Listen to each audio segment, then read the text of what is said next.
And yes, it's live. All right, so we're live, Gabor.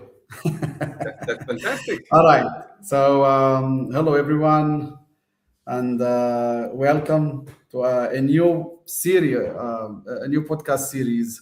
I'm hosting here with my friend Gaber Trump. All right, so I probably saw some of you guys saw the post which we shared already. I think a few days ago, it was about a week ago or even a bit more days. I called Gabe and I told him, "Hey, Gaber, it's less than 2 months until the version 8 kicks in. Okay, officially 9th of July, the new PMP exam based on the new exam content outline ECO 2026. So people who are taking the exam right now based on the current version, the ECO 2021, even though many people say, oh, it's the Beambox 7 version. It's not exactly Beambox 7 version, it's Beambox 6, Beambox 7, Agile Guide, several other reference books. But we call it the ECO 2021 version is ending 7th of July. Okay. Then starting 9th of July. Okay. So people will start taking the exam based on the new version. 9th of July is going to be a Thursday. So people will start taking the exam based on the ECO 2026. So honestly, when I called Gaber, Gaber and I, we've been colleagues and friends for some time now. We help each other on LinkedIn. We talk a lot offline. And I told them, hey, you know what? Let's be very valuable to the community. Let's share insights with the community. All right.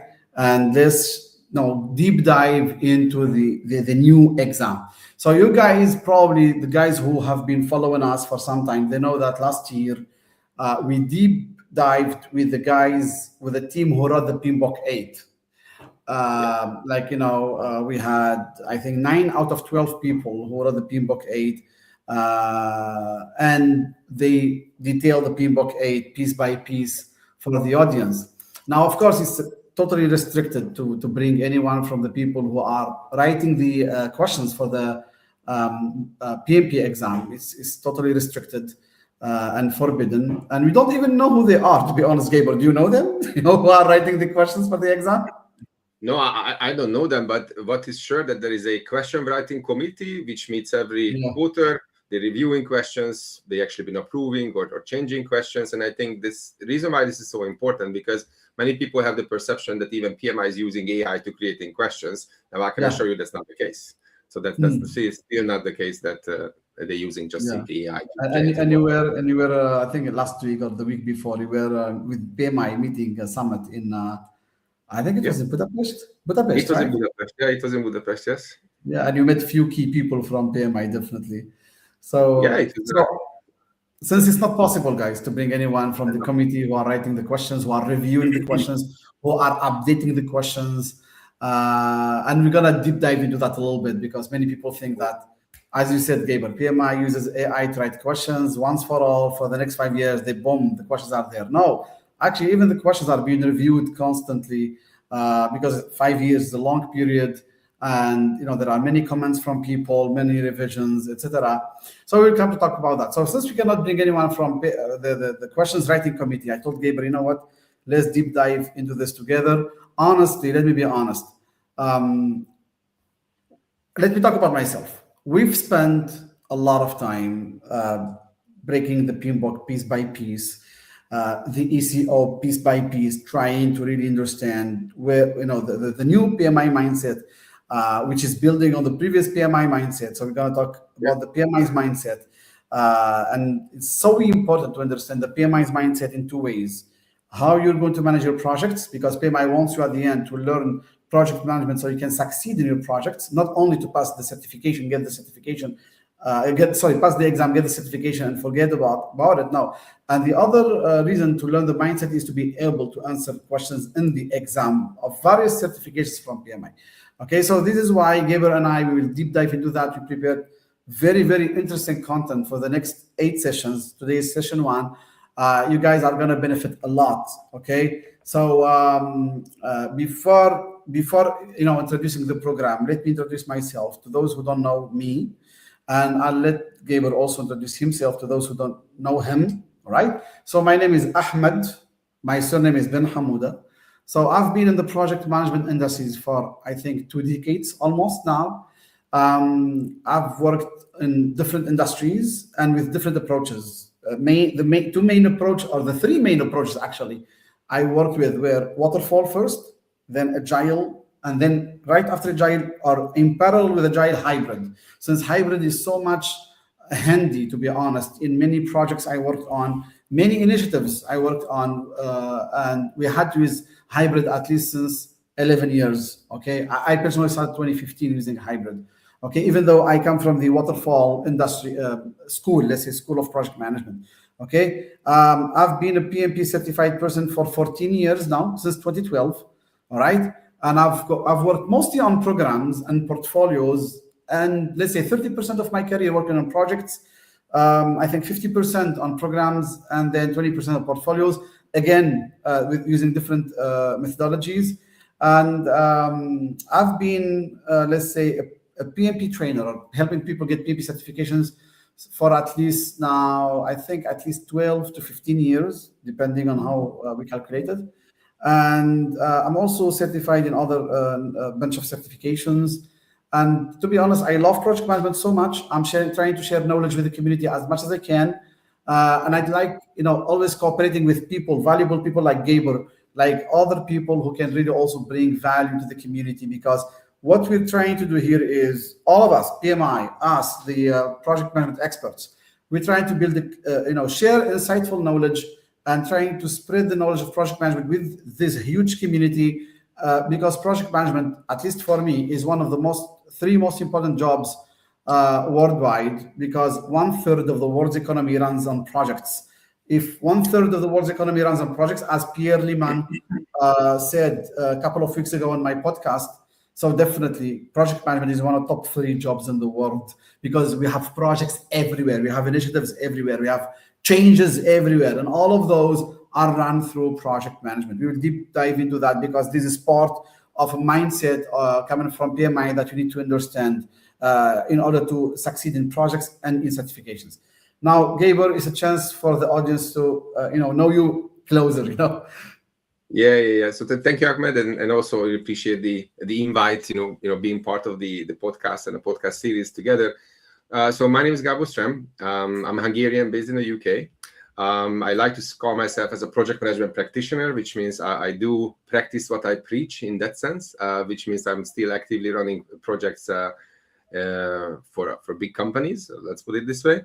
Also, I'm PMP certified with around 16 years of experience in this field, which sounds a lot, but it isn't a lot. And when Ahmed, you mentioned the School of Project Management, I remember that my first 9 years, I only managed 3 projects in my first 9 years. Because that time we were really, bent on the very, very deeply on that planned approach that everything needs to be properly done with that organization. So looking back, that was a very interesting experience. Now, going back to the PMP, so my story goes that I failed the PMP 2 times. It took me 3 years to get it done, which I wasn't really, too proud of that point of time. But technically, that was leading to me to find another way of preparing to the exam and eventually, passing it. And ever since, I'm actually on a mission to help as many people as I can. If you look into my LinkedIn profile, so at least 10,000 people, to make sure that nobody follow my footsteps.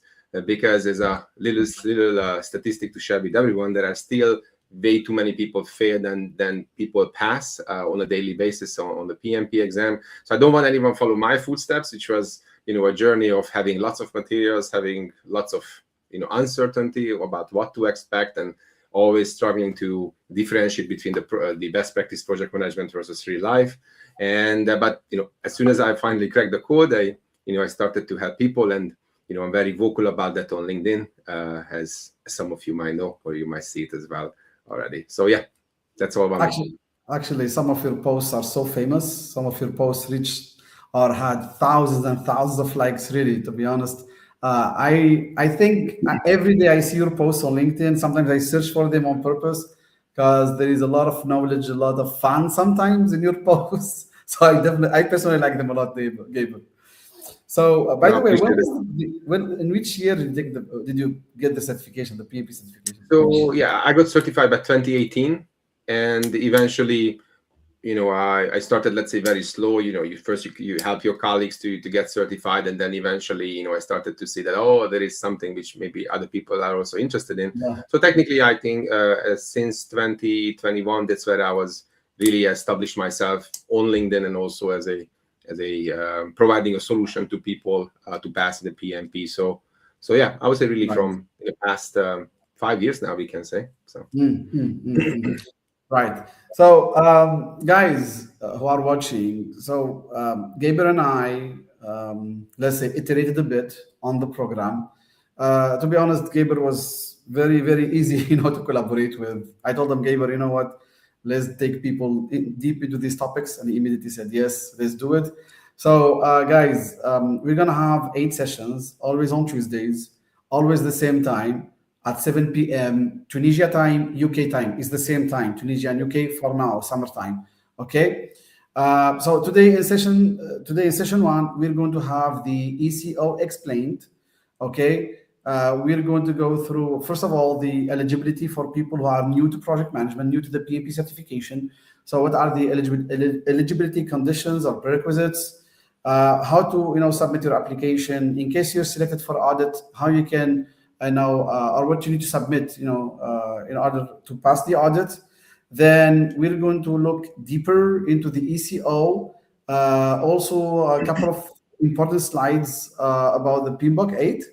And then finally, we're going to have a look at the new question types. There are different question types in the PMP exam. And the good news for everyone watching, the good news for the audience is over the next sessions, we're going to share with you few questions and few question types that you might have in the PMP exam. Not the exact questions, because no one knows them yet, and no one knows them. We prefer if you don't, share exact question, but we will share with you some examples. We prepared some examples, exactly as mentioned in the ECO 2026. So we're going to try to bring a lot of value to you guys. But let me please say this so importantly, okay?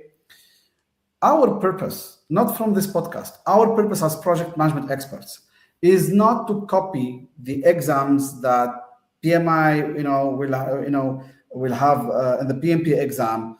It's not our purpose to copy those questions and share them with the students so they can learn the questions, remember the questions, memorize the questions, and go to the exam and then pass. Because to be honest, when project management trainers do that, they're not helping the students 100% in their career. They help them to get the certification because many of them memorize the questions, and it's good to bring them some real examples of questions in case they're available. Again, we are against stealing or getting them from anywhere unauthorized, but PMI is so generous, sharing openly free questions sometimes from the study hall, Gabor, and from other sources. So it's very good to inspire us. So PMI is really generous. And also, for example, myself as an ATP instructor, so we do have access to some learning material, which is good. It helps us, okay? But again, let me say this openly. It's really important to know project management, to understand project management, and not to learn questions. That's how you ensure that you will succeed in your career and in the exam. So in session 2, we will go through PMBOK 8 in details, the mindset, the principles, the different chapters, the tools and techniques that are in the PMBOK 8.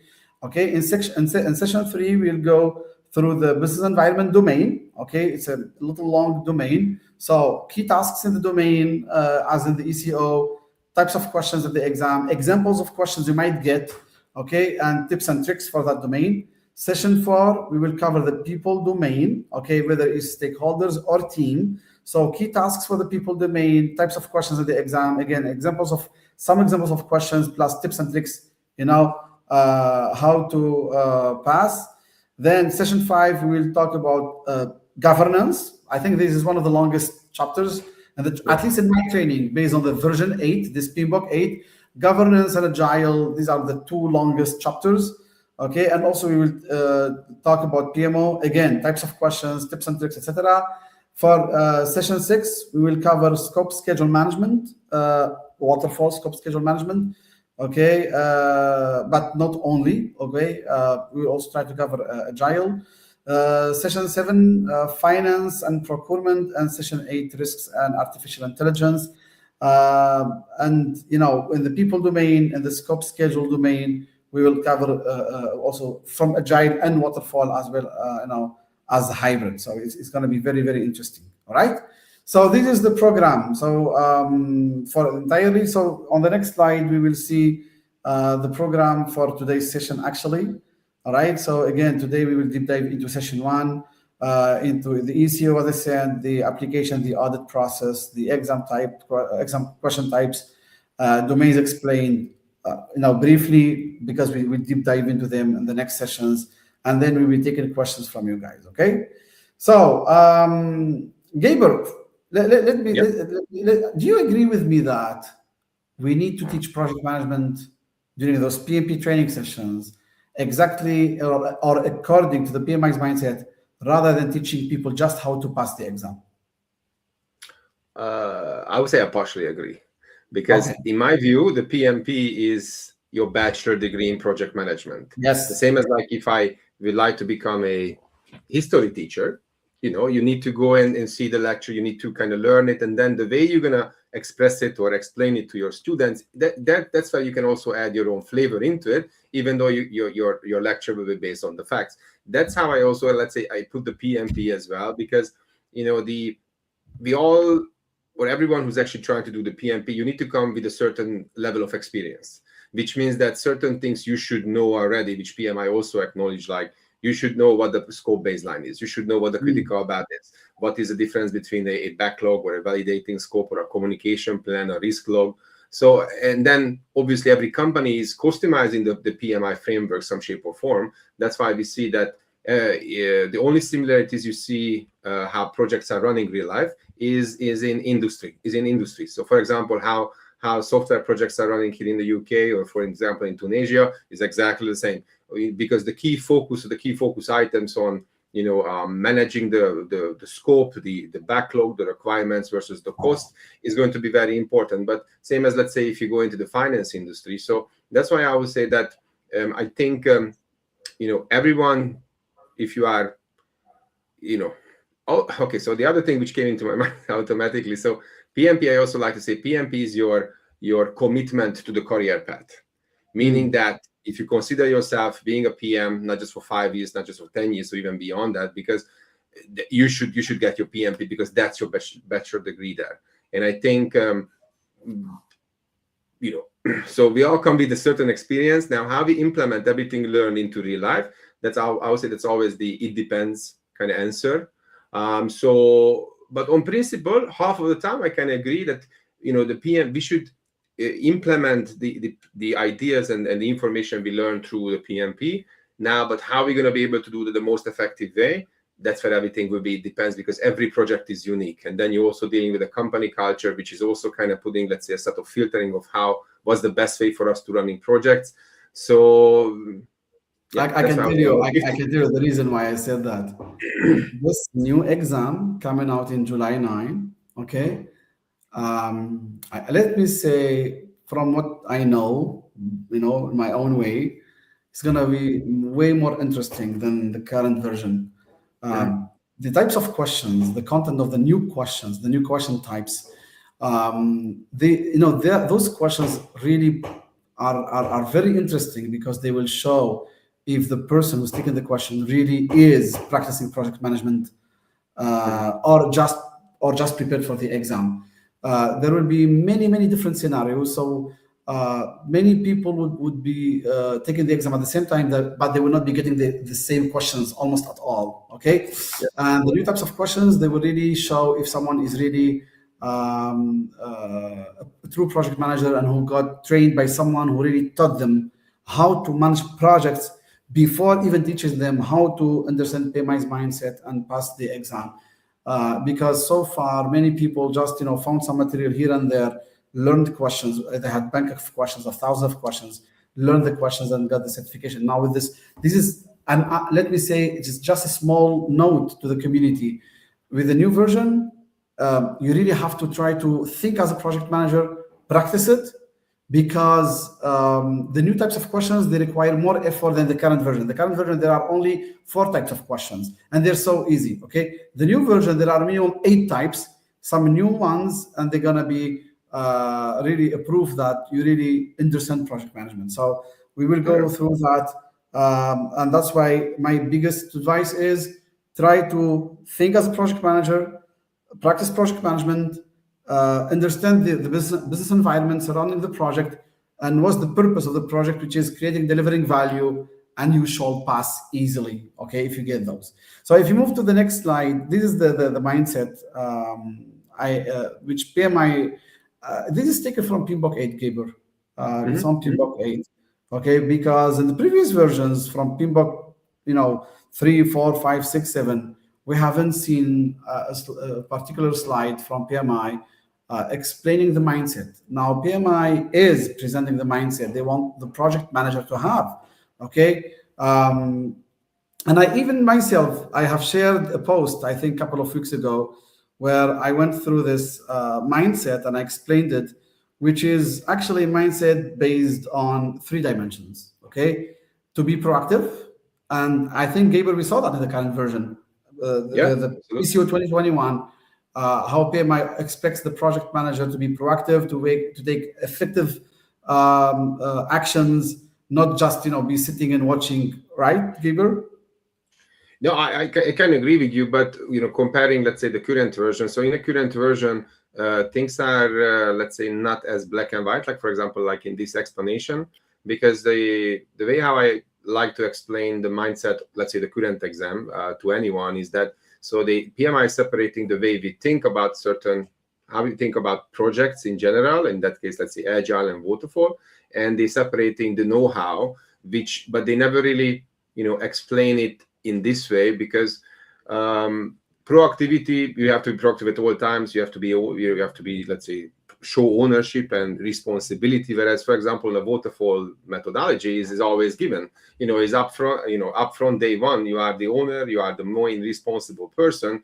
Whereas where things are starting to be confusing, but okay, how you can fetch in, for example, a servant leadership on a waterfall world, and this is where the paradox is that technically you can't, because on the same time PMI say that there is no project without a RACI chart, whereas the RACI chart will put the PM into the decision-making position, regardless the team will like it or not. The project manager has to keep focusing on what is the best for the project. Now, so that's why I would say that's why it was always a bit of a confusion and the paradox of how things are actually been matching together. Now, this seems to be, let's say, more straightforward, even though this will require explanation. But in a current version, that's why things are, lots of times in a gray area, that, okay, what exactly PMI wants from me? Even though this uncertainty of the know-how of how to deliver a project versus the mindset is also been very visible of how the questions are designed by PMI, which means that give us lots of prediction about what to expect on a current format. Yeah. So as we said, this mindset is based on 3 dimensions. To be proactive, adopting holistic view. This is a principle actually, and making sure that the processes and deliverables are quality based, whether it's the processes of project management or the deliverables of the project. The other dimension, the mindset of PMI, is the ownership, and I think PMI already started talking about this in the last few years. Okay, how to be an accountable leader, to take accountability, and how to build an empowered team and an empowered culture. Okay, because you will notice, guys, in the new PMP exam, the questions are not only about the project manager. Sometimes in some of the questions, you will see that the question mentions a project leader, project manager. Sometimes the question mentions the team, as an empowered team who are taking action. You will not see that a lot, but they exist in the PMP exam. And the last dimension is the value driven, and I think this is one of the most important dimensions. This is the whole new mindset PMI adopted in the last few years, which is to focus on value, making sure always whatever we're working on, it fits with the company's culture, vision, we deliver the expected value. And now something new, okay, not no, it's not a new word, but something PMI focuses now seriously on in the PMP exam, but not only the PMP exam, but also in the mindset of PMI, which is sustainability. Okay, so whatever we're building should be sustainable, should sustain the business, sustain the environment, make sure that we think about the future generations, etc., within all the project areas. And this is something so important. And we will have some interesting questions for you guys about sustainability in project management. Yeah. Okay, so if we move on now, even to the next slide. We move on now. Again, let's move on, Gaber, because guys, Gaber is helping me with sharing the screen. Now, those who already know, it didn't work on my laptop. So Gaber volunteered, told me, no, Ahmed, let me do it. For some reason, it did not work on my laptop. It was working before, but not now. So those of you who have been working as project managers, whether certified or not certified, but at least those who have been following up with PMI in the last few years, who are used to at least PMBOK 6, 7, and 8, you will notice there is a difference between the three boxes.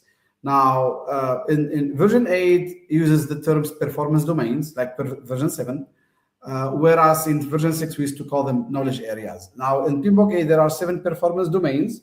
Okay, we will see them in a moment. But before we used to have 10 knowledge areas. What has changed? Communication now is part of stakeholders. Quality is part of governance, and procurement is no more part of that famous process table. Okay, it's now in a separate appendix in PMBOK 8. Process groups now are renamed to focus areas. There's still 5: initiating, planning, executing, monitoring, controlling, and closing. There's still 5, but they're called focus areas. AI now has got a separate appendix. PMO has got a separate appendix. Okay, in PMBOK 8. And the volume is relatively acceptable. PMBOK 6, Gabor, had almost 800 pages, if you remember it. Yeah. I remember. Almost. With the agile part, 900 pages or even more. PMBOK 8 now, fairly 400 pages. And I think it makes sense, and it's much better now, the way it is framed. I don't know if you agree with this, Gabor. I think it's just, so everybody's understanding. So they not simplified this whole thing. They just, I think, focusing on what it really matters as a for a project manager in 2026, and then technically for the next 5 years, because most likely this exam will not change for another 5 years either. And I think I just wanted to go back what you mentioned earlier about then the mindset shifting to the leadership, because I think there was a time when project managers just been seen as an executor. Here is the plan. You create a plan. You move things from A to B. That's your job. That's why you are here. But at the same time, you have to lead people. And many times it is simply, you're leading without authority. And that was one post which you might refer to when I said that, a project manager without authority is the same as like a punching bag, not more, not less. And so into today's world, you cannot operate without proper leadership skills, which means that you need to lead people. You need to always be a bridge between the company's strategy or the culture to make sure it's also been driven down into the people who are actually been contributing to the project. And now PMI has also seen that the PM has a key stake here, a key contributor. Also, let's say an extended hand of the management to make sure that people understand that why we are here, why we are doing things. And now it's reflected in the PMBOK guide, which in the best practice, which is previously, if I was simply looking PMBOK 6, it was not reflected. It was a cookbook, which if you follow to the T, you can get things done. But obviously, managing people were not, let's say, the key most important part of the document. So you were always relied on your own kind of soft skills, which you also developed. Then PMBOK 7, so that was, I think I see PMBOK 7 was, let's say, a new era, but it wasn't, let's say, clear in terms of the direction. Whereas now, PMBOK 8 now is, we can say, the combination of 6 and 7. Even though I think all of you remember when PMBOK 6 was retired, the process practice guide continued as is, which was exactly the same as PMBOK 6 without the knowledge areas. So technically, we cannot really get rid of the 49 processes, the ITTOs in that sense. So that's why PMBOK 7 was actually the change of an era. Now PMBOK 8 now is kind of consolidating all this, And I think that's why it is going to be more practical from a real life perspective, even will be, give you the credibility for, passing the exam in that sense. And maybe just one more thing to add before I give you back the word, Ahmed, is this AI part. So I think I mean, before anyone get too excited about AI and, you started to take, I don't know, another 100 hours of AI courses. So PMI see AI as a companion, which will help you to more deliberate, data-driven decisions way much faster than before. And I think that's the way you need to look into this. So you do not need to go into, I don't know, learn ChatGPT more or prompt engineering. So PMI will not ask you about how to write an AI prompt, but instead of what are the situations where an AI can be a good companion for you to make sure that the project, you're taking the right decisions, going out from a trouble, from a 2 weeks delay, or what would be the next step. Exactly. I like that one. That's why the last session 8, guys, you're gonna enjoy us bringing up AI in session 8. We will show you the kind of questions you'll be getting in the PMP exam about AI. Exactly as Gabor said, it's not gonna be about prompt engineering or difficult AI languages, and it's not about the project manager handing over their role to the AI. It's just AI supportive, being supportive of the project manager and being a companion in the project. Okay. Just the part about ITTOs, it is back in PMBOK 8, but it's much more, let's say, beautiful this time, to be honest, compared to the previous versions. We will talk about that in the next sessions. So if we move on, Gabor, because we need probably to speed up a little bit again. So here's it is. Current version ending 7th of July based on the ECO 2021. Next version coming on 9th of July. Based on ECO 2026. So those who are taking the exam right now, please remember, for at least myself or my company, we're offering free support to those who want to take the exam with the current version 2021, which is ending in 52 days. Okay. And I personally started delivering training based on version 8. I don't know about you, Gabor. Are you starting soon with version 8 like this? Yeah, I will start soon, but I just said you are so precise. 52 days from now. That's amazing. I'm counting the days, man. I cannot wait. I'm super excited about the exam. No, really, I'm super excited. I love the new exam. See, this new exam really is the exam I always dreamed of PMP. I've taken I've taken my exam 2012. Okay. Yeah. Now I've been PMP certified for 14 years. I'm following up with PMP every single year. Now this new exam is amazing. It puts you in real scenarios with real tools. You're taking the exam. You have real tools in front of you in some of the questions. That's what I love so much. It's no more just question 4 possibilities or 5 and a couple of drag and drop. No. You're gonna see real tools in front of you, and you need to know what kind of tool to use for which situation and what does this tool say, etc. You're gonna love this, guys. So if we move on, maybe if I can add one point here. So I think I got this question last week on the conference where, so what if you take the exam, let's say the July 6th, and unfortunately you're not succeeding, what will happen afterwards? The retake after July 9 will be with the old version or a new version. Now PMI is very clear, after July 9, everything and anything will be the new version, regardless what happened in the past. But also just to let you know, so for example, if you taken one of Ahmed courses back in March, as 35 hours, is this going to be still accepted after July 9th? Absolutely. So there will be still no change on that in terms of the prerequisite. And let me say something, guys. Guys, everyone who's watching, let me be honest. I'm gonna be honest. You see, those who took the training with whoever trainer in the world, whichever company in the world, those who took the training based on the current version, ECO 2021, PMBOK 6.7, Agile Guide, etc., the knowledge you acquired, at least around 60 to 70% of it could be useful. Could be useful in the new exam.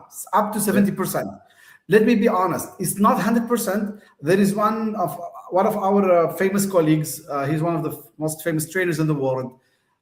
He assumed that it's going to be almost 90%, 95% the same. No, it's almost 70% the same. 30% is going to be really different set of questions, different way of asking questions, a lot of sustainability, a lot of focus on the business environment a lot, really a lot. Okay, 26% of the questions are about business environment, and is so entertaining, and so challenging, even a little bit challenging the business environment. So let me say, current version ending 7th of July, the content, the training content can help you up to 70%. And then there is a lot of new stuff in the PMBOK, in the new version. So that's what I wanted to say. Okay, based on current analysis, always based on current analysis. So let's start. Let's look. Yeah, this is just the number of active holders up to a couple of months ago. China leading the list, topping the list together with United States, and then there is new countries actually with now bigger numbers of certified people. I don't know if you knew this, Gabriel, but Middle East is quite on fire now. Yeah, I heard about the Middle East, and also wanted to ask you one thing here, is that, so in your opinion, the next 2-3 years, how this will change? Okay, in my opinion. Your opinion, yeah. Yeah, China always leading the list, followed by United States. India is going to be third. In the next 2 to 3 years, maybe Saudi Arabia will be definitely in top 5 already, but it might overtake Canada. I'm not sure. It's a long way. It looks like a long way, but I remember 3 years ago, Saudi Arabia was 20,000. So in 3 years, more than 30,000 people in Saudi Arabia got certified. Emirates also is booming. I mean, because a lot of businesses now in the Middle East, and for the next, but I think the question is more like this, Gabriel, and I like this question from you a lot, because many people are wondering, since so many people are getting the PMP certification, it's like exactly the bachelor's degree in the project management world, and the project management world is one of two types of activities. It's either operational work or project management work. There are only two types of activities in this world, regardless of how regardless of the industries. In every industry, there are operations and projects. So it's one of two activities in the world. And as I said earlier, project management is 1/3 of the world's economy. Now the question is, since there is more than 1.7 million people having PMP certification and is growing, will PMP certification lose its value in the next, let's say, 4 to 5 years? And let me be honest with you. I had Pierre Liman, the PMI CEO and president, in my podcast last month, and he said literally this: we know people's fears or concerns, and we've taken as PMI all the necessary measures to make sure that PMP stays in value. Through what? Through changing the content, updating the content, changing the exam, changing the content of the exam, the structure of the exam, to make sure that really people will get the PMP exam, PMP certification, out of merit. And this is so good what he said. So yes, there is a lot of awareness now about the PMP certification, but also the PMP certification is being improved, and all of us are contributing to that. What do you think, Gabriel? How do you think it's going to look like in the next 3 to 4 years? 3 years. So I think I saw an article by PMI about how many worldwide project managers we have as an industry, and I think the number was like 40 to 50 million, which means that we at the moment we currently not even, let's say, 10%. And in my opinion, this 1.7 next 2, 3, 4 years, we're going to go up to 3 point. So it will be double, close to 4 million. Even if we can go up to 5 million. And I think maybe I'm very optimistic, but my point of view, and that's what I also share on LinkedIn, I'm trying to share my perspective. I'm not an influencer. I share my perspective. So on my opinion is that, so the value of the PMP exam is determined not by me, not by you, not by even some extent Pierre, is going to be determined by the job market. And if the job market put the demand behind the PMP, technically we no longer need to even debate that was the value or not the value. There is a value. Now, how you exploit that value and how you help organizations to generate more value, now that's a different question. But overall, I think for everybody who's a PMP holder already, make sure you collect your PDUs and you renew your certification, because this thing will getting just more and more difficult looking forward. And also there is going to be, again, a big boom, simply because the job market recognitions towards a PMP comparing other certifications in project management is just getting higher and higher. And I think that was one of the most visible change from Pierre's leadership as soon as he took over PMI, that the recognition of PMI certificates was just completely increased, like insanely increased. Yeah, exactly. So it's really everyone's contribution, and on top of that, the project management experts' contribution. Because when we help when we help the students master project management, and I say master project management, master the tools, understand how to resolve each situation in a project, that's how this certification will keep its value. And remember guys, all of the questions in the PMP exam are situational, based on real projects, almost coming from experience of real project management practitioners, like Gaber said. So that's why it's no theoretical questions, it's all situation based, and whether you understand project management or not, that's how we're going to answer. So if we proceed, Gaber, please. Okay, now we go to the PMP exam. If we proceed, now this is based on the ECO 2026. Now, there was a little confusion, and let me clarify this. In November last year, PMI released the new ECO 2026, and there was a little confusion at the beginning, because at the beginning they said they put the number of questions in the PMP exam at about 185, okay, and with only 2 breaks of 5 minutes each.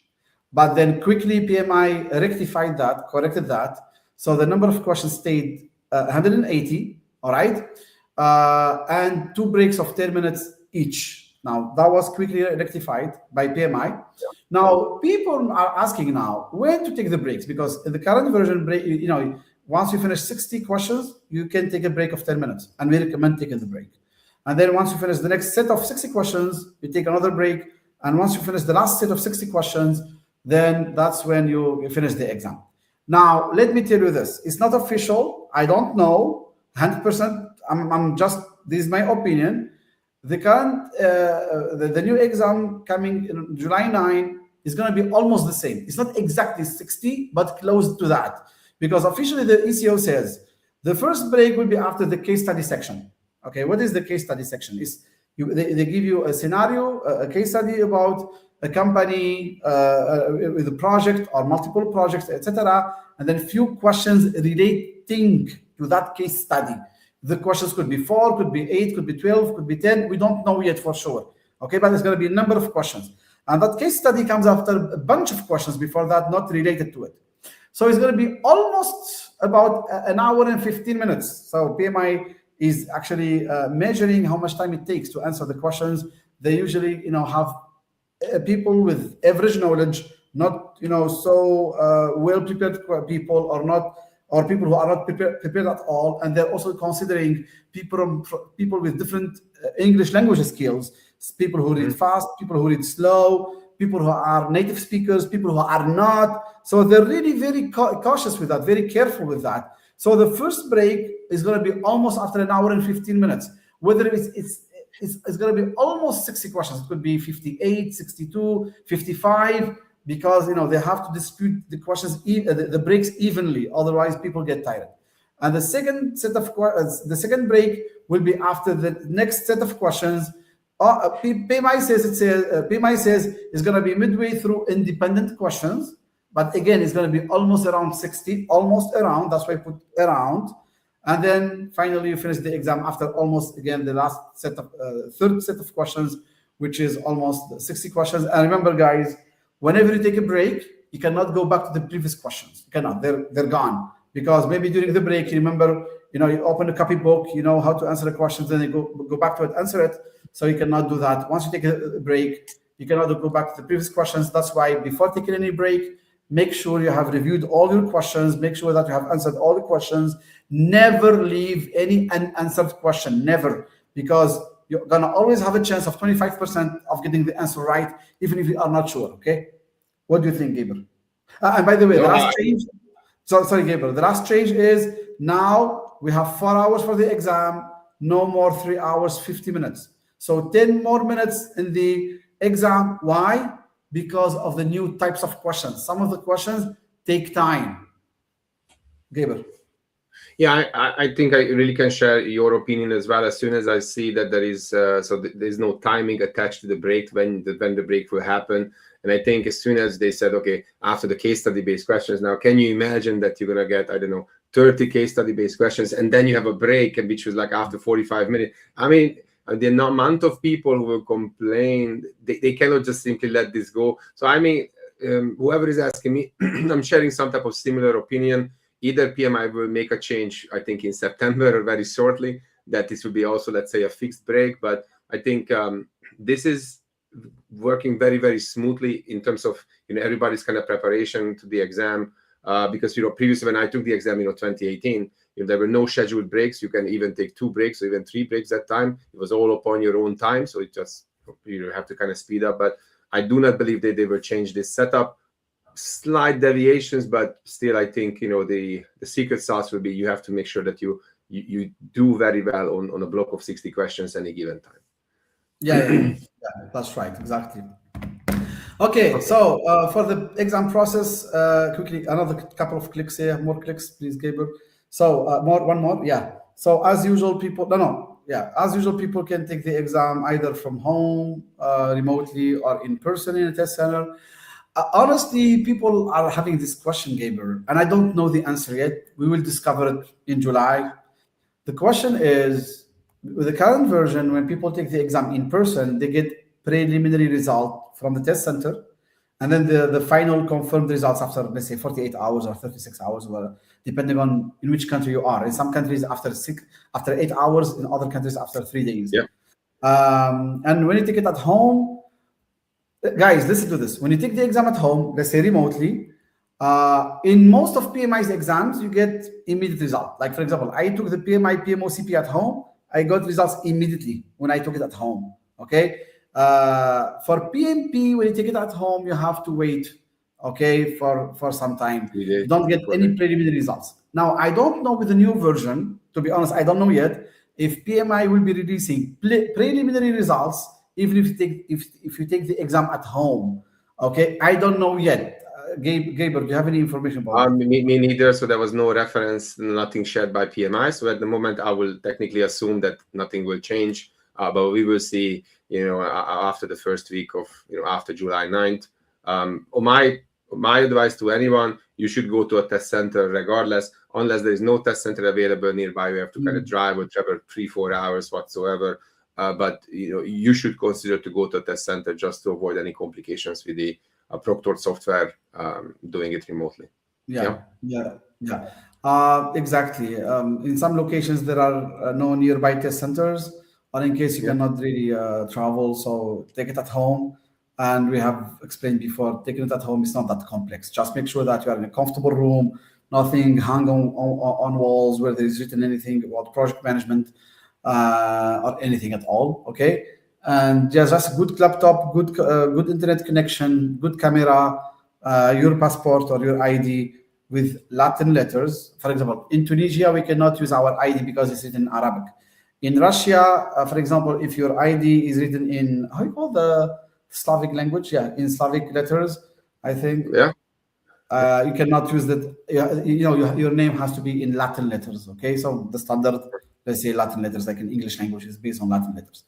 Now, the big shift, and I love this. To be honest, I love this. People who know me, people who have taken my course or joined my training for, since already 3-4 years, I've been asking, not PMI, of course, I've been saying by myself, I wish if there were more questions on the business environment. Why? Because the project manager is not just a person who executes processes, okay? So in the current version, 2021, ending on 7th of July, process domain, because the PMP exam is based on three domains.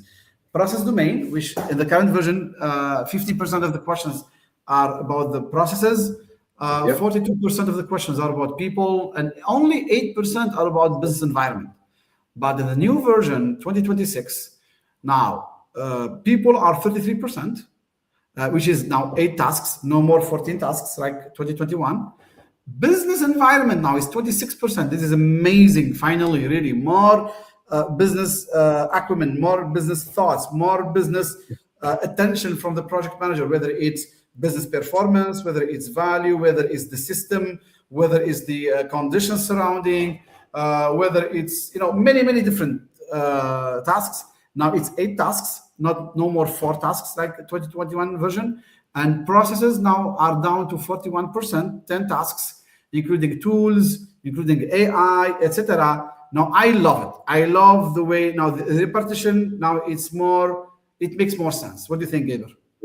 So I think it's more in line with the real life situation of a project manager, because in many organizations the PM is also responsible for the margin, which is coming with the project which they deliver. So technically, they are, that's it can be the personal KPI within the organization, the success factor as well. So that's why I would say is just simply being more in line. I think that's a good idea. Obviously, the way how they're going to ask them, so for everybody's interest. So this doesn't mean that now you're going to have, 45 budget at completion and EAC or ETC questions. So, managing the business environment is technically more complex than, just managing the financials, but also, how is this in line with the company, strategic objective, or even how it's in line with the program if you're part of a project. So that's why you need to expect, let's say, the differences. But overall, I think that's a good change. This is also showing that, you obviously need to manage processes, because without processes, the principle of if you cannot plan it, you cannot do it. People will deliver projects. You need to make sure there's the right level of leadership in place, and then also need to make sure that the business objective is achieved. It's not just you completing the task, but what are the business objectives achieved in the end. So in that sense, I'm also kind of very welcoming this. That's a good idea. Yeah. All right. So officially, PMI says that around 40% of the questions in the PMP exam are about the predictive traditional method, and around 60% about agile hybrid. And I can confirm that that's correct for now. Yes.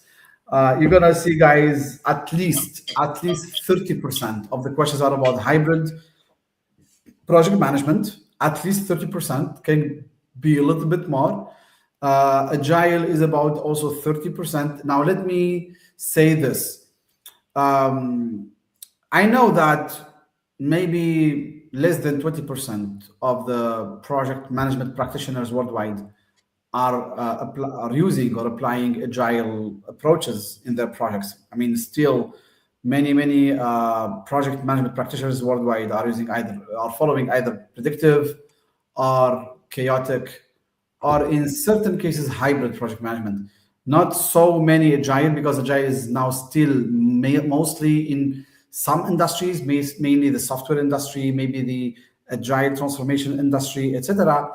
But combining agile with waterfall is given as hybrid, and hybrid now is more and more in demand. And I think personally that in the next 5 years is going to be #1 project management approach, because hybrid is very adaptive. Let's say it can, in most projects you have some parts you can manage with waterfall, other parts with agile, or you're going to have a full waterfall project with agile components, or vice versa. That's why we like hybrid a lot. Okay, I think we agree on this, Gabe, probably.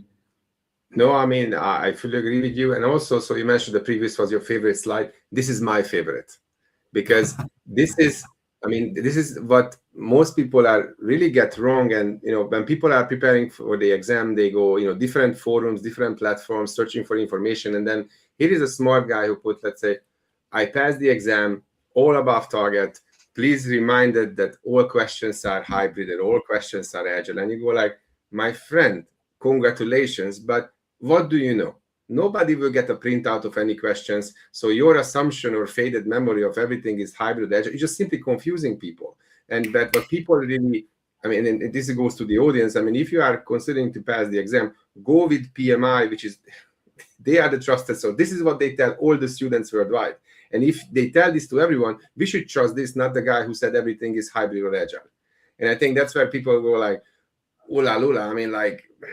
Why we should think differently. PMI did not change the content of the exam in the past 5 years. But what they changed, that's how they asked the same thing. But that's not the same that they're changing from, more predictive to more agile, more hybrid. So that's why, this is one of my mythbusters there. That what people believe or people say. We can believe and we can think many different ways. But if PMI tell you exactly like this, then you cannot neglect Agile and Scrum, and that's the way it is. Yeah, And exactly. you know, And it's like many people who come out from the PMP exam, the current version, they say, oh, 80% of the questions are about agile. No, it's not. It's always no more than 60%. Always. All right. also that there's maybe the final point on this. There's a smart guy who said that I created the latest and greatest material which is in line with the exam changes 2025, 2026, or that was 2024. My friend, there's nothing changed here. What are you talking about? Like, anyway, let's go. Let's continue. Let's move on. Let's move on, Gabriel, to the next slide. So I wanna, yeah, exactly. Now I wanna talk a little bit about who's eligible for the PMP certification. Okay. Now this is important because PMI is making this easier, to be honest. Now there are 3 or 4 types of profiles who could enroll, to the PMP exam. Now, if you have a high school diploma, okay, I'm going to be easy now. I'm not going to go through all the details of that. High school diploma, you need to have minimum of 60 months, which is equivalent to 5 years, non-overlapping. Now, let me be clear about this.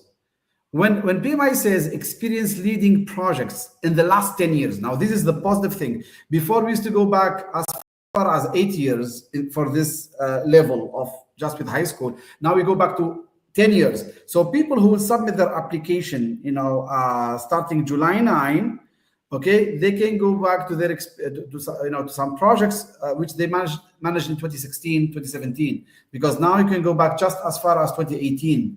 Now you can go back to 2016.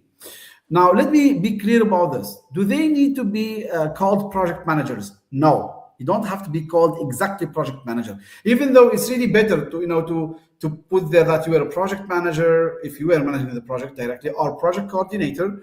Okay, but you could be team leader, it could be let's say a quality analyst, it could be anything, but you practiced project management. You led parts of the project. You exercised project management. Okay, you don't need to have the title project manager, but you led projects or parts of projects. Okay, and definitely need to have the 35 hours of project management training. Now, okay, most people make it easier for them by enrolling into the PMP training of 35 hours, but also you could even mention any other project management training if you want. Or you could have an associate's degree, associate's level, which is 2 years of university after high school, right? And then you need to prove 48 months non-overlapping of project management experience or practicing project management. Then you put straightforward like this, plus the 35 hours of project management training. Or you could have a bachelor's degree. Now, again, bachelor's degree or global equivalent. Now, bachelor's degree in the United States is 4-year degree. In Europe, in Tunisia, or in most of the parts of the world, is 3-year degree. Yeah. Okay, it could be also a master's degree, I think, an engineer's degree, and you need to have minimum 36 months of project management experience or experience leading or managing parts of the project in the last 10 years, always for all of them in the last 10 years, plus the 35 hours of training. I think I got it right? Gabriel? I think absolutely, and just for everybody's understanding. So even though PMI changing the duration when you can go back in the past, it doesn't mean that they're lowering the bar to entry to the PMP. So the bar technically is up there, slightly higher, but what PMI does, they expanding the understanding of what was a project or what type of projects you led. And I think that's the way you need to look into this. Obviously, the new setup in terms of the GAC kind of accreditation, which was newly introduced, was last year. There are a few schools which are actually been providing that, but in general, I mean, still follow the same path. If you have a bachelor degree, you need 3 years of project management experience just to even apply altogether. But instead of the 8 years, you can go back to the 10 years itself. On some extent, I'm not sure that you know that or not, but in terms of the 35 hours, I think if you've done like a course, I don't know, 3 years ago or 5 years ago, more or less that's still fine. But obviously, if you wanted to do it today, then you have to go through it anyway. So yeah, I think for the 35 hours, you need to have a certification of training no older than 3 years, if I'm not mistaken. Okay. So if you had the training like 5 years ago, 10 years ago, I don't think they will be accepted. The training should be, let's say, recent, relevant. No longer, Okay. no older than 3 years. Okay. Okay. Okay. Now this is, as we mentioned, the project should not be overlapping. So if you move next, please. Now, how to apply exactly. Now, guys, I recommend everyone who's interested in project management, go to PMI's website, create your account. It's for free. It's so easy. Put there your name, surname, country, login, password. If you move next, please, you put there also your phone number. You get confirmation code. You create your profile on PMI. It's free of charge. By the way, let me tell you this. Let me tell you this. Maybe, I'm saying maybe, based on my observation, maybe PMI has got plans to create sort of PMI internal social media community, social media project management community. It's not exactly social media per se, but sort of community who could exchange on lively on PMI's internal, let's say, internal social media or community platform. I expect that to come soon. I mean, soon, maybe in the next few years. But I think PMI is creating something like that. Is going to head to something like that, which is going to be very interesting as well. Now, if you want to apply for the PMP certification, on the top left corner, there's certifications. Hit on it. Then you have their course. No, go back. Just go back, please, Gaber. Course certifications and specialized certifications. Because Gaber, many people after they get the PMP certification, they think the next step, the next level is RMP or ACP, or which is not, guys. Let me be clear about this. You can see it in front of you. This is from PMI's website. There are core certifications and specialized certifications. The core certifications from PMI are CAPM, then PMP, then PGMP, then PFMP, and the new one, which is coming soon. This, I think, at the end of this year, we will have the pilot for the new certification. We don't know the name yet. It could be anything, any name. Let's say it's the next level after PMP. Now let's call it, it's going to be a project master certification, for example, which is something I'm working on personally myself. I announced that a few months ago. I'm working on a new certification, which I will be creating and releasing, I think by the end of this year, called the project master. Okay. So it could be also a similar name from PMI, maybe. All right. I think personally, PMI should put the PMOCP as well in the core certifications. But then the other certifications, they are specialized certifications, like the construction professional, the agile certified practitioner, the risk management professional, the professional business analysis, the scheduling professional, the CPMAI, certified project management, certified project management in artificial intelligence, if I'm not mistaken. Certified professional in managing AI projects, and the green project manager. These are specialized. They are not core. The core ones on the left, the ones in the middle, they're specialized. Even though I would like to ask PMI if they're watching this to take PMI, PMOCP and put in core certifications. To be honest, it makes sense because it's a core now. You click on PMP and then you go to the next slide, the next screen. Then you start applying. By the way, if you go back just a second, by the way, the price for the PMP certification, it varies. It depends on your citizenship. Now, Gaber comes from a rich country. Hungary is considered a rich country, or UK is considered a rich country. Gaber will pay $655 or $75. $655 because he comes from a rich country. I come from a developing country, not developed, developing, Tunisia. So in Tunisia, the exam, for example, and many other African countries and other countries worldwide, the exam costs $413, including membership. But for example, my company offers it at a discount because because of that ATP thing. So we can offer it even for lower price. I think it's $300 something, okay, or euros, which is so good. Okay, so you click on apply, and then you go on to the next screens. So you fill out your academic education. What is your level of education? If it's engineering degree, master's degree, bachelor's degree, then the 35 hours of training you have from whatever company you have it or whatever instructor you have it. Okay. And then you start now documenting your project management experience. You could, document as many projects as you want. You could make it easier for yourself, documenting just 2 to 3 projects, whether it's waterfall, agile, or hybrid. It's so easy. Put there the project title, in which organization, job title, your title as if you're project manager or project management practitioner, etc. In which department you work, in which industry you work, then which project methodology did you apply on the project, team size, budget, start date and end date of the project, or if it's still in progress, and then in the project description, make it make it correct. Please put there only project management tasks. Please don't mention any technical tasks, any operational tasks, any function-specific tasks. No, only project management. In initiation, I did this. In planning, I did this.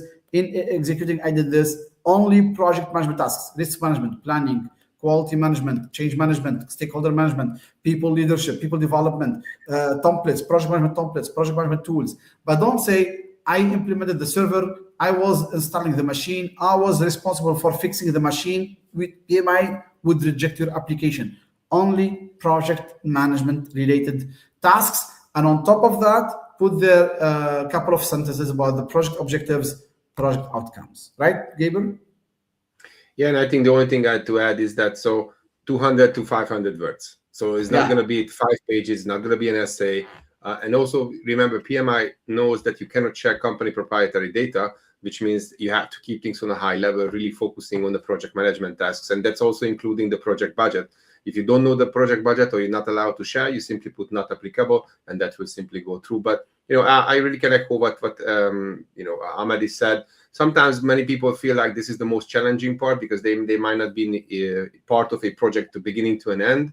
PMI also acknowledging that. So, for example, if you just plan the project for 3 months, can you add it as an experience? Absolutely. If you just delivered the project because you took over from someone and you just did even just the closing, for example, PMI will also accept that. So please make sure that you are also aware. And I think on some extent that's also always a little bit of a detailed discussion of who did what or what type of experience you have. But I think within, let's say, a good half an hour to an hour, anyone can really put together the experience here. Yeah, exactly. Okay. So the rest is about, again, another project. You need to accumulate the necessary number of months, okay, whether it's 36 months, 48 or 60. Yeah. Exactly. Make sure also something very important on PMI's website, make sure to put all information as correct as possible, including where you live, your citizenship, etc. So if you move on, please, Gaber. Maybe one secret sauce here. So before you submit, make sure your LinkedIn profile is also slightly similar. Because if I'm PMI, I would like to check who you are. I'm not going to go to Facebook. I'm not going to go to any like a police department. But I can have a profile on LinkedIn where I can see anyone's profile without even they know who actually was their profile. So one little secret sauce there, not necessarily to be like a copy paste, but if it's at least similar, that will also kind of help to get things moving forward. Exactly. Even though that this information is not confirmed. Just this is my kind of observation. Remember, PMI usually would reply to will decide on your application within 5 business days, 5 working days, or almost a week. So actually, yes, they can use automation to verify that, but also they have other ways how to verify, whether you really did that or not, worked on those projects or not. Now, on the next slide, that's exactly the location citizenship I mentioned. Then if we hit next, please. Information about your government issued identification entry. Move on, please. And then if you need any special accommodation, any special needs, you have to mention them. If you are, for example, a pregnant woman, or if you have any disability, if you have any special needs, etc. And then you submit your application and PMI will reply to you within up to 5 days. And in case PMI tells you you've been selected for audit, don't panic. Actually, it's pretty normal. It's so random. They did not select you for audit just because your name is X or your citizenship is Y or because you worked in a project in NASA, so they think you're so smart. No, it's totally random. And really, completing the audit process is so straightforward, so easy. Upload your diploma in whatever language you have it, Japanese, Chinese, Arabic, Hungarian, whatever. Just upload your diploma in the original language, PMI has got their own way how to verify that. Then upload your training certification from whatever training courses you took, and then finally add the references for each project. Add the reference, a person's name, a person's role, on that project, whether it was your colleague on the project, your customer, your sponsor, a stakeholder, your manager, etc. Put their email address, and they will receive an email from PMI asking them to confirm that you've worked on that project, your job role was that, what you have mentioned, the project description, and they will have to say, yes, I confirm, and they put electronic signature, and done. Then it takes a few days for PMI to review that, and usually they're so quick with audit process. As soon as it goes through smoothly, many of my students who got selected for audit, they uploaded the documents, put the references in there, the references confirmed, and process audit was completed within the same day. Really, it happened. It's so quick. Don't worry about it, guys. Gamer, really. Yeah, I mean, the only thing I would like to add, so point 1, point 2, you have it already before you apply anyways. And then point 3, in terms of the reference, you have to do your homework, which means before you submit, make sure you have a contact person. And then, because, what PMI is asking is that, so PMI will go through you. So when you submit your application, you're not giving the contact person, but once there's an audit, you have to provide it. And that PMI, the only thing they're asking for is that just a person to say yes, exactly what you submitted, they agree, and it's a straightforward process. So that's why I also like to mention people, you have to do your homework, because otherwise, if you not let those people know what is happening, emails are landing into a spam folder, nobody noticed them, and then you chasing, PMI chasing, or somebody receives something from PMI, review it and say, oh, I disagree, and they send it back to PMI, and they go like, no, that's where all the kind of trouble and all the kind of jazz starts. So in my opinion, you are a project manager already. You have to be prepared. This is exactly showcasing. Exactly. It's not difficult, guys. Really, the whole thing takes half an hour from application, etc. Okay, so we talked about the prices. If you move forward quickly, Gabriel, so we can take at least. Now we talked about prices. It's okay. You have to pay for membership as part of your fees. Then that will make the exam price cheaper. Next, please. Maybe just to add, so so everybody's informed. This is not goes to any provider. This is not goes to anyone's training. This is for PMI. Okay. Exactly. So this is not Ahmed's program. This is not mine. This all goes to PMI. Yeah. Exactly. Nothing goes in our pocket. I wish. I wish. All right, go. Let's go on. All right. So once you get your PMP certification, it is supposed to be renewed every 3 years. You need to accumulate around 60 PDUs, professional development units, which means for almost every hour of practicing project management or continuous learning, you get 1 PDU. PMI offers a lot of free a lot of free events from which you can earn PDUs, and you can just report PDUs on PMI's website once you are certified already, so you can renew your certification. Okay. If you move, I personally have created a couple of videos on PDUs and have them on my YouTube channel, and many of the other PMP trainers, they also have or share a lot of videos on PDUs, so that's fine. And then just one last remark. Once you submit your application, let's say your application got accepted today. Today is what, 18th? No, 19th of May. So you have 1 year in order to sit for the exam, because your PMP eligibility expires after 1 year. So you have 1 calendar year in order to take your 3 attempts of a PMP exam. Of course, we wish you success from the first attempt, but if someone fails the first attempt, they can have another attempt, a second one, a third one. I rarely saw someone who fails all 3 attempts, Gabriel. And if someone fails all 3 attempts, they will have to wait for 1 calendar year before they can apply again and take again the PMP exam. But that rarely happens. Rarely, I think. Yeah. I met sometimes people, they failed 4 times, 5 times, 6 times. So I never had that. Never. I had only one guy and one lady. One guy and one lady among thousands of people who were trained by me. The lady, she failed the exam 3 times because she's got personality issues. She's the kind of people who gets so frightened, so stressed, that the stress blocks her way of thinking. And the other guy, he's a friend of mine. I mean, not a friend of mine, but I mean, we talk sometimes. He's so good with his work, but he just probably not so much into project management. It's the only two people I have ever met who failed the exam 3 times, but I never met anyone else who failed the exam more than twice, maybe.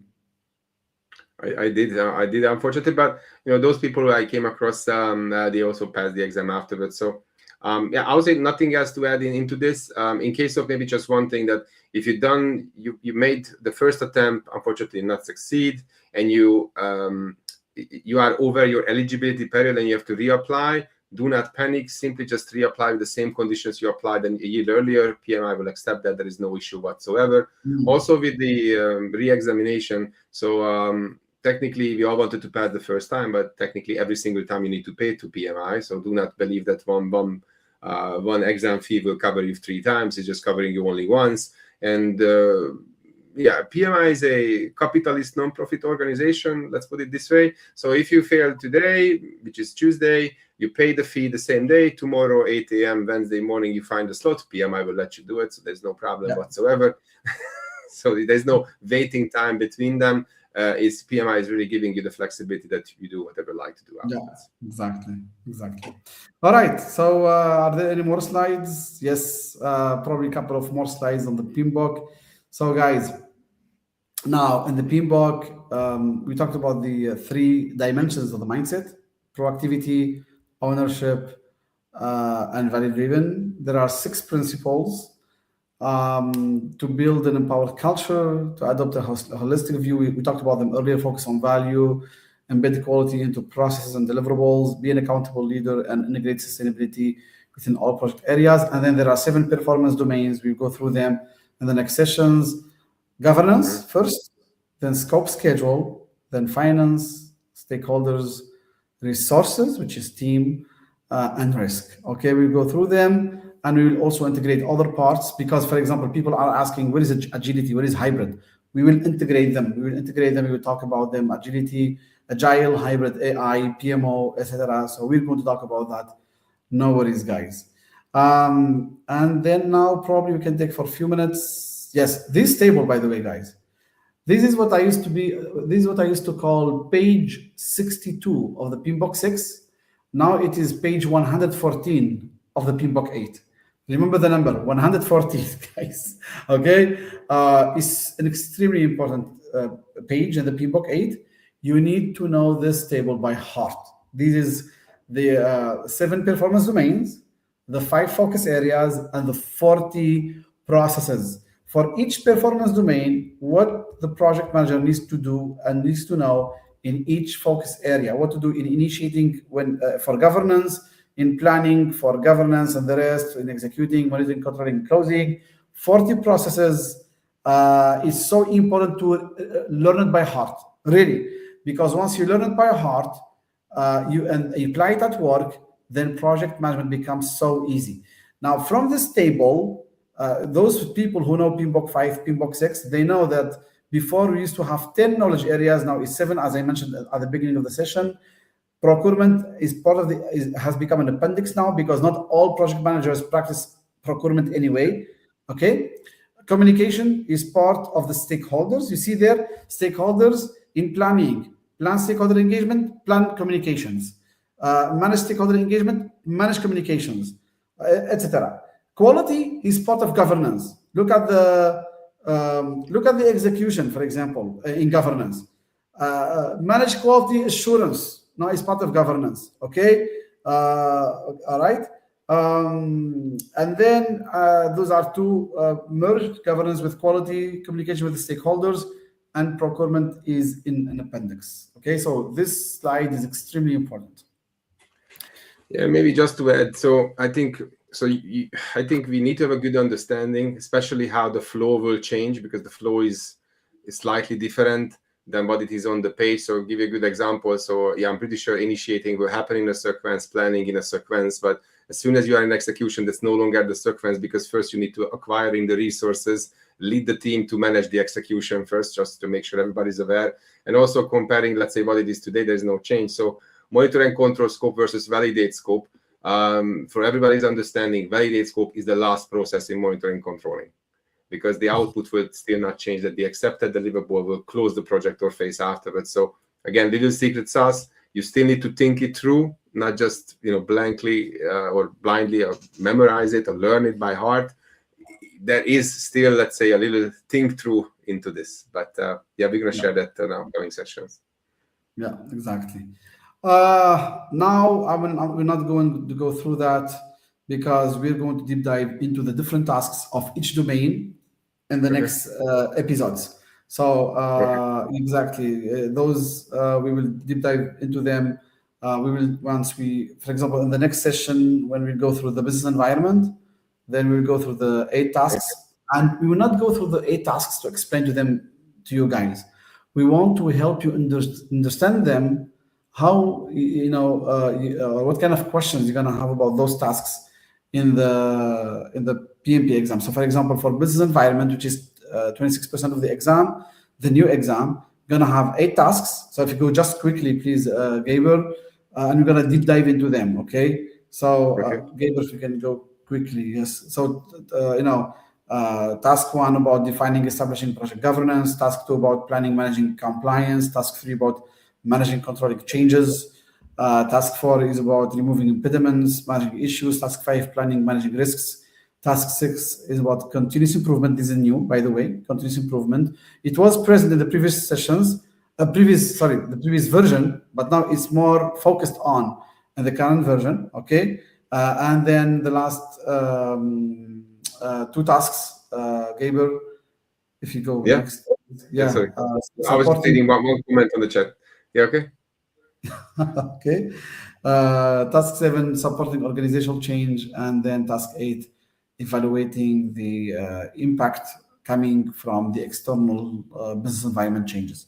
So these, we will deep dive into them in the next sessions. For the people domain, if you want to take that, you can take people domain if you want to talk about the tasks of people domain, which is 33% of the exam.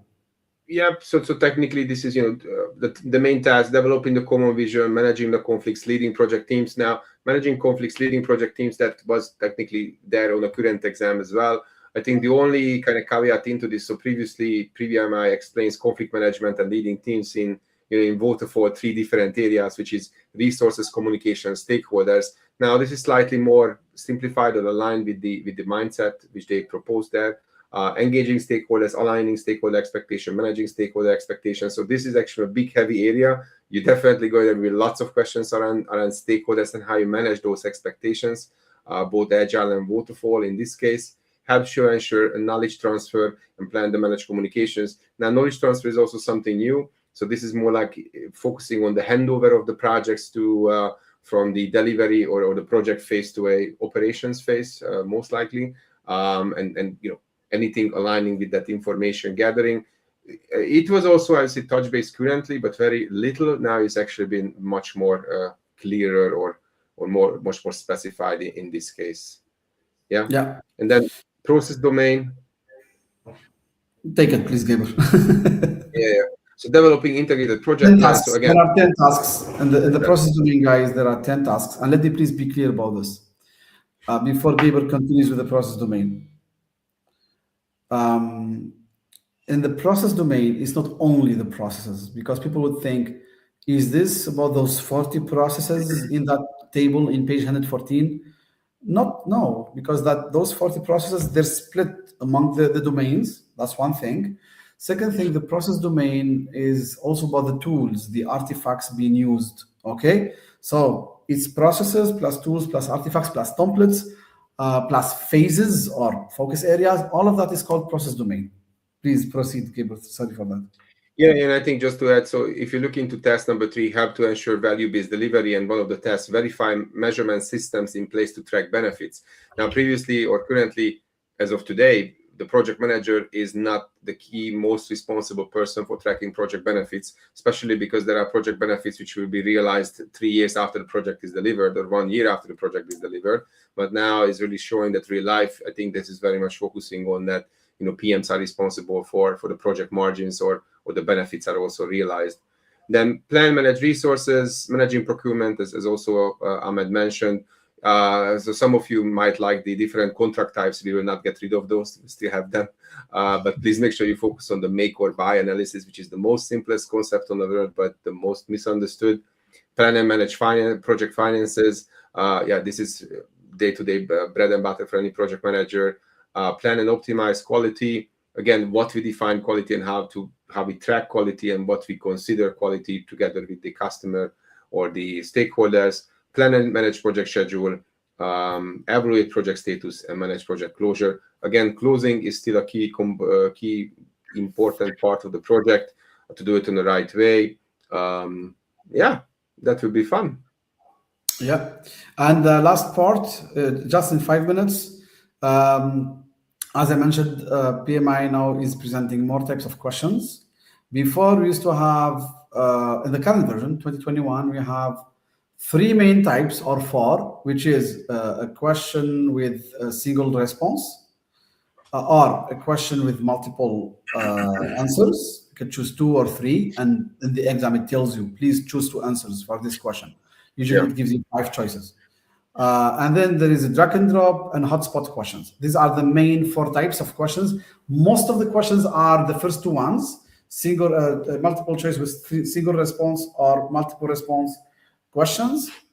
But now in the new type of questions in the new exam, there are case study or case scenario. So it gives you case study. The exam gives you case study with multiple questions related to it. Okay, that's a new one. Move on, please, Gabriel, if you don't mind. This is an example of a case study. Like, you have case study, then number of questions. Of course, you might not have the questions displayed on the same slide together. So maybe case study and then down there, question after question displayed. Okay. Yeah, so again, that's why we put the presentation can vary. It's not necessarily like this. Okay. Maybe you'll have just 1 question per screen, but always the scenario is displayed on top. But so you can go back to it to remember what was mentioned in the scenario. Another type in the next slide, there is the enhanced, if I'm not the graphic-based question. So you have a graphic. It could be anything, could represent anything. No, if you go back, just yeah, exactly, graphic-based. And then a question, and then you have to, and it will answer. We have prepared for you test questions. We will share them with you in the next sessions. Okay, so we have prepared for you something. We have I personally, in my company, we have prepared for you a tool that will help you practice these different questions. So please stay tuned. Then the next, I think the next ones are the matching, right? The point and click. Point and click. So you have a graphic where you need to click, point and click for the right answer. Also, we have prepared for you in our software. At least in my company, in our software, sample questions which you can also practice. Then, Gabriel, if you move on, please. Matching. This is what we used to call drag and drop. Now it's called matching. Yeah. It's a little bit enhanced, a little bit better. Okay, graphics. So you drop from one side to another to match. Okay. So like you see in the example here. So on the left, this is how it's displayed on the left. And then after matching, that's how it looks like on the right. Okay. And then finally, on the next slide, I think the pull down. This is a new type of question. You have, a scenario and then, drop down list where you pull down the possible right answers. Okay. I think that was the last one, if I'm not mistaken. Is there no enhanced matching? Exactly. Again, you have a graphic, and then you could, again, do the matching. You pull from the right and drop in the graphic on the left, or by, yeah, exactly. That's how it works. Okay. And again, as I said, guys, yeah, that's it. Just go back. That would be fine. That was the last thing, exactly. So as I said, we have prepared the software or a simulator, exam simulator, to help you practice. We will be sharing updates on that in the next sessions. That was it, I think, for today's session, Gabriel. Yeah, maybe just to add on the question type. So overall, I think nobody should expect maybe 25 questions like this, or going to the previous one, or 55 questions like this, or another 25 questions like this. where I think if I go with the case study, so this is the most interesting. The reason why I'm saying is interesting because currently we do almost similar today. And what I mean by that, this is exactly the same example as a long, lengthy question with long, lengthy answers, which you even just reading it through and digesting it, what they really want, can take time. Now, if they're going to make it, let's say, a prerequisite that here you have one scenario and 4 different questions related to the same scenario, now that will be something really, really enhanced. But I think, the majority, as Ahmed also mentioned, still will be that kind of multiple choice, 1 out of 4. And let's wait and see, because all the rest is really going to be an enhancement of the same type of questions they ask, regardless is a drag and drop, regardless is you have to put something into the spot or where we are in the chart. Because I think if you properly go through a proper preparation cycle, this shouldn't be an issue. There will be, let's say, right tools like Ahmed mentioned as well. He already have something available. That's what you need to practice. So same as with the drag and drop. Do not expect 25 drag and drop questions. Maybe there will be 5, maybe there will be 6. And the way there is going to be challenging, that is going to be spread, let's say, across the 180. So you might get, 5, case study based, then 2 drag and drop, 1, let's say, normal, 1 out of 4 or something like that. But this can all be done by the right preparation. And what I mean by that, I still meet people, some of them are just, running YouTube videos parallel with the trainer, trying to answering questions and calculating a result. That's still not the same. You need to practice how you focus, how you maintain your focus for hours and hours just to answering questions. And that's, most people, that's the crux of the exam in most cases. Yeah. So Yeah. yeah. When my team and I were creating the new simulator based on the new PMP exam version, we estimated that out of 180 questions at the PMP exam, 160 will be those questions with one possible answer or 2 or 3 possible Most answers, likely. and almost around 20 the other types. Yeah. The other types excluding the case study. The case study is counted as part of the 160. The other 20 will be point and click, enhanced matching, pull down, maybe less. Maybe. I mean, we estimated around 20 to be on the safe side. It could be less. So yeah, we will see that. We will see. Yeah, Good. exactly. So thank you so much, everyone. I think if you liked it, please hit like. If you like this session, please hit like. It will be very nice to really, keep joining the next episodes. Please don't mind to share this episode with your colleagues. It's very nice having you guys. I haven't seen many questions here. Just one question about the person who said, I have worked on a project in a company, but I have left it. I have left that company. How can I get a reference if I get selected for audit? Well, definitely you have kept some good relationships with some of your colleagues. You don't need necessarily to go back to your manager. Even a colleague could be a reference. Okay? Yes, exactly. Yeah. Another person said, I decided to take the exam in French language. Can I switch in order to read questions in English during the exam? Yes, there is always a translation to English available when you take the exam in any language other than English. Absolutely, it's available. Okay. Let me check if any other questions. I think that was mostly it. Gabriel, anything you want to tell the audience? No, I really hope I will see you guys also next week. As you see that, we're really enthusiastic about the topic, so we already over time with this. So that's what you can expect. I think, my interpretation is, very, straight to the point, how you can get things done, what you can expect on the exam. So yeah, I mean, this was a great discussion with you, Ahmed, and looking forward to the next one next week. Exactly. So thank you, guys. Next week we'll be getting through the PMBOK in details. The book 8 sections, standard mindset principles, guide, chapters, tools and techniques, and appendixes. But yeah, that's... Yeah, exactly. So yes, this podcast is recorded. You can find it on YouTube. You can find it on LinkedIn.